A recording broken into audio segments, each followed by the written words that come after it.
जन्माष्टमी का पावन पर्व है।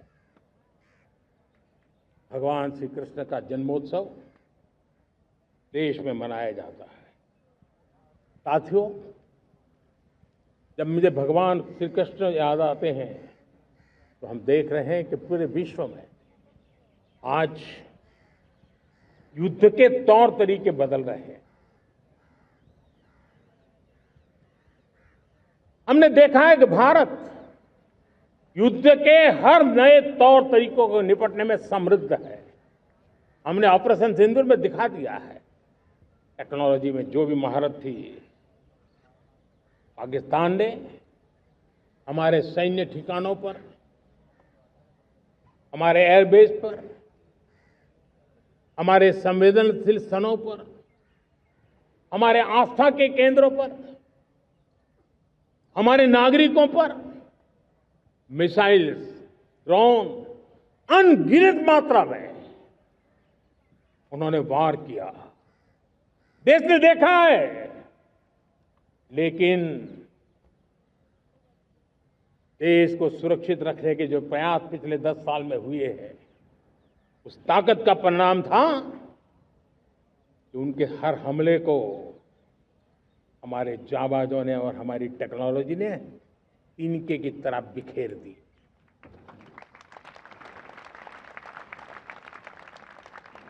रत्ती भर नुकसान नहीं कर पाए। और इसलिए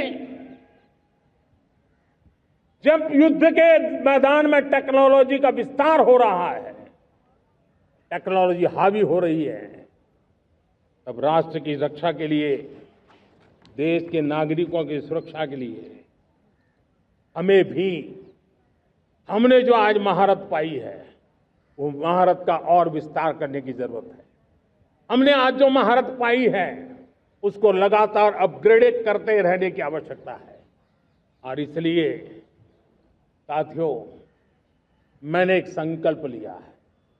मुझे आपके आशीर्वाद चाहिए, कोटि कोटि देशवासियों के आशीर्वाद चाहिए, क्योंकि समृद्धि कितनी ही क्यों न हो, अगर सुरक्षा के प्रति उदासीनता बरतते हैं तो समृद्धि भी किसी काम की नहीं रहती। और इसलिए सुरक्षा का महत्व बहुत बड़ा है।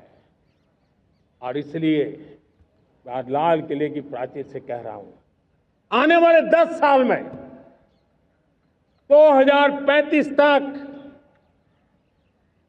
राष्ट्र के सभी महत्वपूर्ण स्थलों, जिनमें सामरिक के साथ साथ सिविलियन क्षेत्र भी शामिल है, जैसे अस्पताल हो, रेलवे हो, जो भी आस्था के केंद्र हो, उन्हें टेक्नोलॉजी के नए प्लेटफॉर्म द्वारा पूरी तरह सुरक्षा का कवच दिया जाएगा। ये सुरक्षा का कवच लगातार विस्तार होता जाए, देश का हर नागरिक सुरक्षित महसूस करे। किसी भी प्रकार की टेक्नोलॉजी हम पर वार करने आ जाए, हमारी टेक्नोलॉजी उससे बेहतर सिद्ध हो। और इसलिए आने वाले 10 साल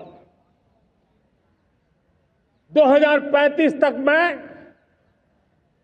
ये राष्ट्रीय सुरक्षा कवच का विस्तार करना चाहता हूं, मजबूती देना चाहता हूं, आधुनिक बनाना चाहता हूं। और इसलिए